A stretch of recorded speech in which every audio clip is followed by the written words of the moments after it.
Arcades that were running in the 90s and the early 2000s had a great selection of games to choose from, but one game out of the 100 you could play from stood out way more to me. Already big in Japan, Initial D was a massive hit for Sega, and with the growing popularity of the anime and the manga in the West, it became one of my favourite series. So when I found out that there was going to be a home port of Arcade Stage 2 for the PlayStation 2, it was one of the first games that I imported. So recently, Initial D Special Stage has been screaming out "Remember Me," and I've lost countless hours as I've raced to the beat of the rising sun. The game lets you choose a few different options to play. The main choices are Arcade Mode, which faces you off against rivals in either laps or downhill and uphill sprints until the race is over. Time Attack, where you try to set the best time on your chosen course, and Legend of Street, which is a story mode that plays out parts throughout the series. Regardless of which you pick, you'll need a car to race with so you can be a speedy speed boy or girl. The selection has every car you could want, with some even being locked out until you beat certain races or modes, but really the only proper choice is the AE86. Races themselves, other than the first two courses, which there are 11 in total, are point-to-point, station-to-station races, where the first across the line wins. You might have a burning desire to challenge later courses early on, but you'll find that your car is underpowered to deal with your opponents, which is where the arcade aesthetics come in.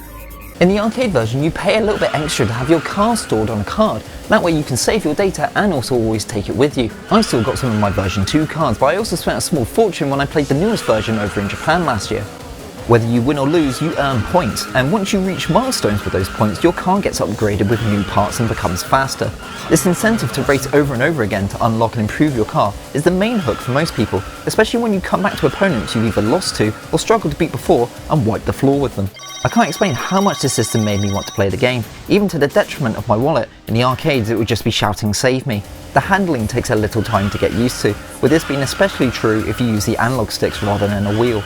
Much like the manga and the anime, the cars slide and drift around corners with very little input, almost like you're playing Ridge Racer, but you need a deft touch to stop them slamming into walls and losing speed. On the easier courses, the corners are wide and relatively easy to take, but as you start racing on the harder courses, you need to start braking properly and applying some better techniques if you wish to come in first.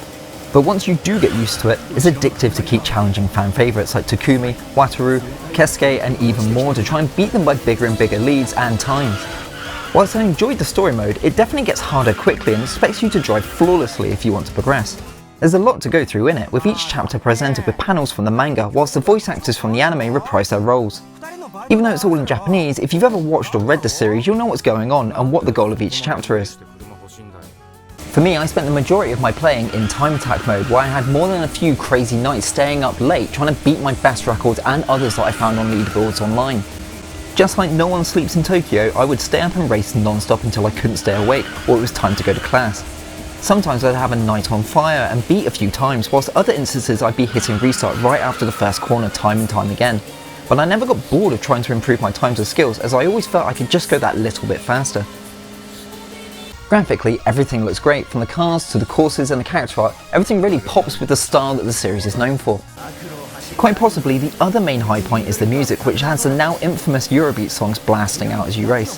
There's a great selection of favourites to race with many making me want to not cross the finish line so I don't stop the music. Outside of original game soundtracks like Sonic the Hedgehog 2, Mega Man 2 and others, this is easily one of my favourites. I even had CDs of it in my car to drive to on my way home from night shifts at the time. Honestly, there's not enough I could say about how much I love this game and the majority of the games that followed it. It expanded on what was found in the arcade game, but also influenced my love of Japanese car and drift culture. Even though it's over 17 years old, it still holds up really well today, and outside of setting up things like Techno Parrot to play the latest version of the arcade game, if you ever come across it or are interested in the series anyway, I highly recommend you purchase it. And try and play with a wheel if you can, it's far more enjoyable if you use one rather than the control pad. Anyways, I really want to go play this game again. For once I'm actually reviewing something that I genuinely enjoy playing.